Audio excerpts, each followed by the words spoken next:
biglang tumawid ng pusang itim, anong ginagawa natin? Ay naku, hindi na ako tutuloy. Parang mapapahamak ako dyan, mga kapatid. Tama po ba? Ang tanong, hindi naman kay Kristo yun eh. At saka yung mga kapatid, halimbawa lang, nawalan ka ng mahal sa buhay. My father died. 2018, early 2018 po. When my father died, mga kapatid, I literally wore red. Atay ko yun eh.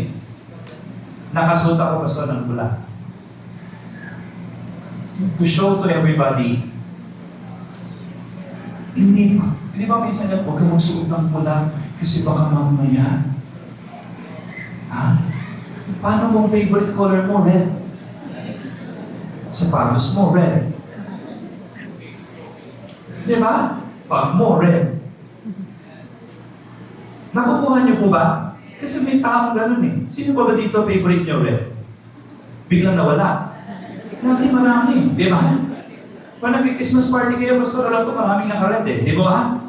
Hindi, ang point ko mga kapatid, kasi yun ay after the philosophies, yun ay after the tradition of men, hindi after Christ.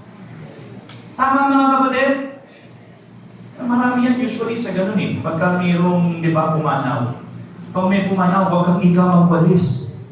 Sabi natin mga kapatid, pagkahapon na, di ba paghapon na, huwag kang magwawalis. Bakit? Lalabas yung swerte. Eh di walisin mo lahat ng dumi sa labas, papasok. You see the foolishness of this world. Are you with me?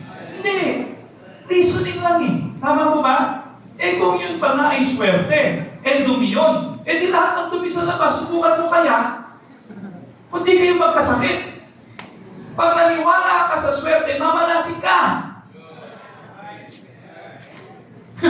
Pastor, hindi ba ganun din yun? Kaya nga mga kapatid, mga minamahal, sa Kristiyano po, hindi tayo alamalas, alaswerte. Tayo po ay pagpapalo or pagpapala. Pag sumunod tayo sa Panginoon, pagpapalangin ka. Amen? Pero pag sumuway tayo, mapapalo tayo. Kasi mahal tayo ng Panginoon eh. Amen? At pinapalo niya ang kanyang mga anak na minamahal niya. At salamat dahil ang ating Panginoon mapagmahal na Diyos. Amen? Kaya hindi tayo minamalas mga kapatid.